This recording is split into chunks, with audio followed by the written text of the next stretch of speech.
There are fires from coast to coast. In British Columbia, Halfway River First Nation and Blueberry River First Nation were evacuated in May due to wildfires.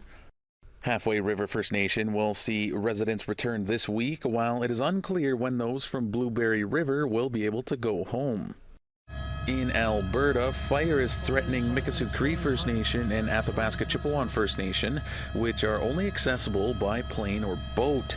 Over 1,000 residents have been evacuated by plane in the last 24 hours. 4 other First Nations remain evacuated or on evacuation alert, including Mikisew Cree First Nation communities of Allison Bay, Doghead, and Fort Chipewyan, as well as Athabasca Chipewyan First Nation, Little Red River Cree Nation community of Fox Lake, and Little Red River Cree Nation community of Garden River, and the Denetah First Nation and the community of Chatay.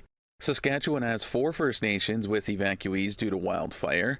Peter Ballantyne, Birch Narrows Dene Nation, Buffalo River, and English River First Nations evacuated their most vulnerable residents due to smoke and wildfires.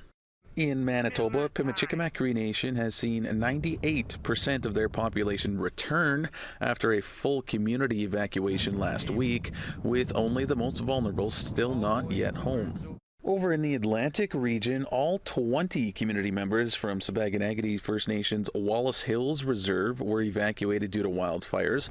Wallace Hills is a satellite reserve for Sipekne'katik First Nation.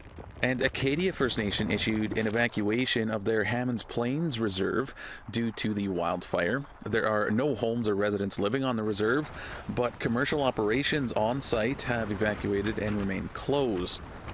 Acadia First Nation also identified 12 families living off reserve have also been displaced by the wildfires.